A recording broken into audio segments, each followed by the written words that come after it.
Wow, that's quiet.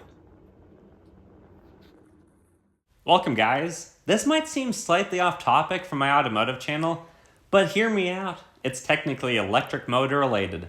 So I thought some of you guys might actually get a kick out of this cool little home upgrade I'm doing.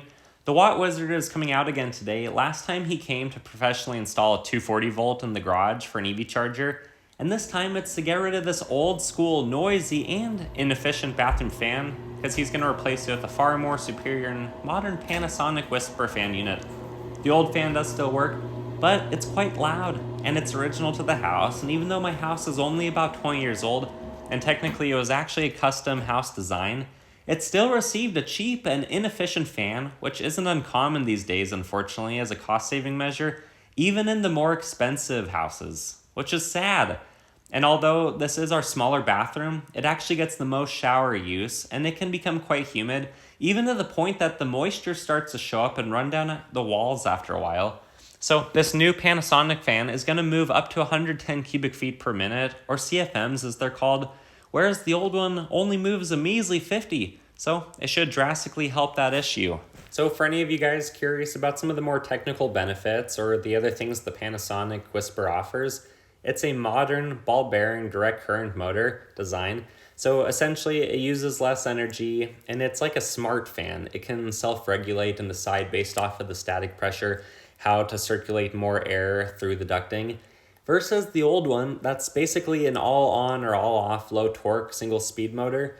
And it's what's called an old sleeve-bearing shaded pole AC motor, which basically what that means is it's the same style that came out in the 1890s. They've been used forever. They're not very efficient. And then obviously this isn't a professional sound test, but the decibel reader on my watch reads about 34 at silent, 49 when the old fan is on, but only 36 when the new fan is on.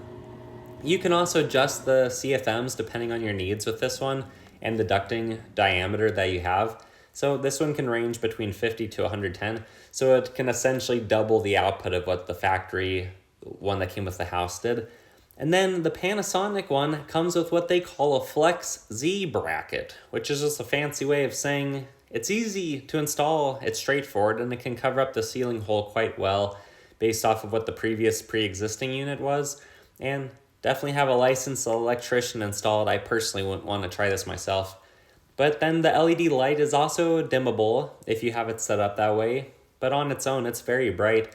And overall, this is just a much needed cosmetic upgrade, and it looks really good. It looks a lot better than the old unit. This video isn't sponsored by Panasonic, but my initial impressions are that it is immensely better than the old one, and it was well worth the upgrade. If you guys are anywhere near the Magic Valley, definitely give the Watt Wizard a call. As far as I'm concerned, he's hands down the best one in this area in terms of electrical knowledge, craftsmanship, and reasonable rates. And I'm also going to link the Panasonic product brochure and the Watt Wizard's info in my description below, so check them out if you guys are interested. Otherwise, thanks for watching my video till the end. I hope it was helpful. Subscribe if you want to watch more. Please consider liking the video, and until next time, take care.